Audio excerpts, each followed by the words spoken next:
Masquerade Mure Zimbabwe, welcome to our channel Zim Confessions and Deep Secrets kana karike kutanga kukuya panino channel.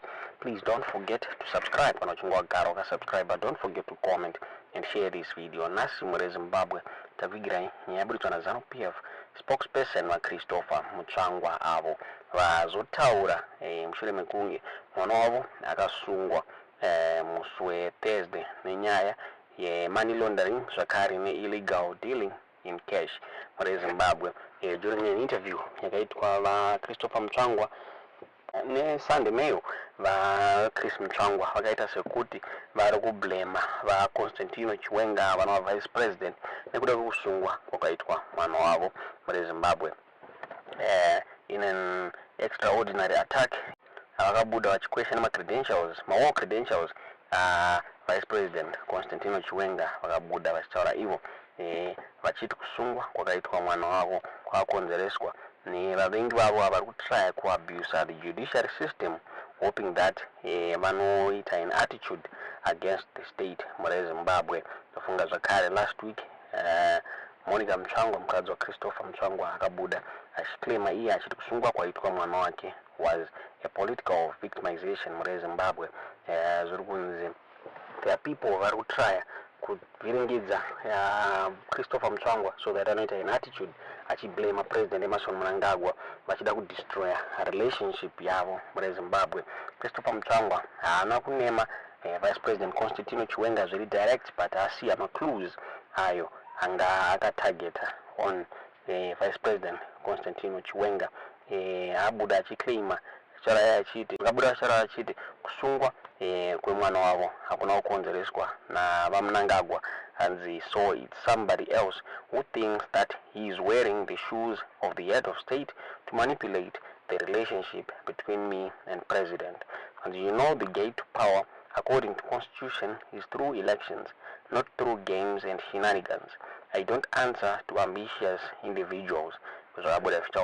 Na Christopher Mutsvangwa vanakawanda vakabuda vachitaura achiti is referring to vice president Constantino Chiwenga avo vari kunzi vane presidential ambitions ekuita the next leader wenyika yeZimbabwe after president Emerson Mnangagwa vapedza his second and final bid.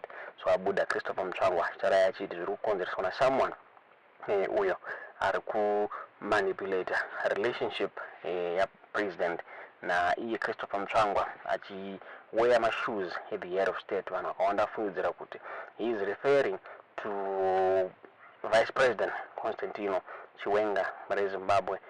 Abuda zvakare achitaura Christopher Mutsvangwa achiclaima his loyalty to president Mnangagwa. Akabuda Christopher Mutsvangwa achitaura achiti he was one of Mnangagwa's pioneer recruits to his office of personal assistance. Charayo chinzi paangani makore 22 mugore ra 1978, a year after president Emerson Mnangagwa vabva kuTanzania vachiuya kuMozambique uko kwanga kwaitwa set up ma war headquarters neZandla.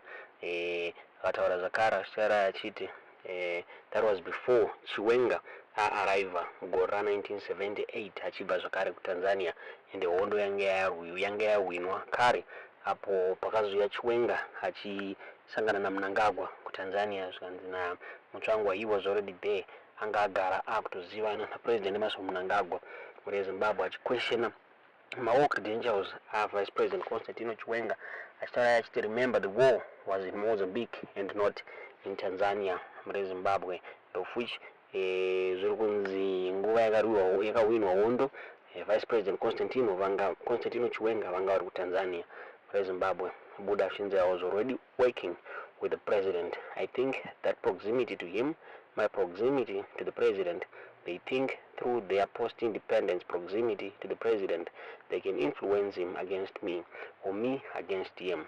It is impossibly long shot for the power ambitious to ever think they can drive a wedge into such a long, strong and revolutionary acquaintance between me and the president. Persecuting my son as a carrot and stick to that nefarious enterprise will never yield the much craved outcome. Zvakabuda zvitaurwa na Christopher Mutsvangwa muri Zimbabwe achiataka Vice President Constantino Chiwenga chinzi is trying kuti separate Mutsvangwa na President Emerson Mnangagwa chinzi, but they have come a long way zvokuti their relationship iri unbreakable, havakwanisi ku separateka muri Zimbabwe chinzi there is someone and political ambition arida kuti Mutsvangwa areacte kusungwa kwemwana wake. Tisingaziye kuti munoiona sei nyaya iyi, tiudziwe zvamurifunga pamusoro penyaya iyi comment section. Meanwhile, UK-based lawyer Brighton Mutebuka abuda achikomenta on this issue akataura achiti it is a long shot for Chris to insinuate that Chiwenga is a mapikizolo in ZANU-PF or the liberation struggle. Miles Tendi records that he was a young commander covering Gaza and Manica during the liberation struggle. It is credible that he could order Navy's arrest and ED would be unable to intervene on his behalf if their relationship is still as solid as he suggests. Why does he feel that he has to publicly restate his long history with ED if it's still intact and is still an insider? Why has he been thus far unable to draw upon that relationship that get Navy off the hook? How does this square with the recent developments we all know about suggesting a fallout with ED?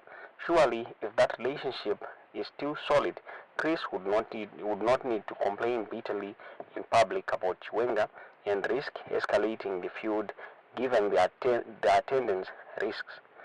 Even if it's Chiwenga, as Chris alleges, his challenge is that ED will not want to be seen to be opening a front against Chiwenga in public. ED will no doubt want to be seen to be reassuring Chiwenga that is not part of Chris's full errand, leaving Chris extremely vulnerable. Either way, it's smoke and mirror stuff, and Chris has confirmed the worst-kept secret in Venice Kingdom, namely that it's game on in the succession battle. The two protagonists now know, we all know. We will see if the long-running public show of unity will continue. Zabuda show na Brighton Mutebuka shora ya chiti kana chiri chokwadi chataurwa na Christopher Mutsvangwa abuditsa pachena kuti there is a succession battle mu bato rezANU-PF muri Zimbabwe. Singaziye kuti munoiona sei nyaya iyi, tiudziwe zvamuri kufunga pamusoro penyaya iyi comment section.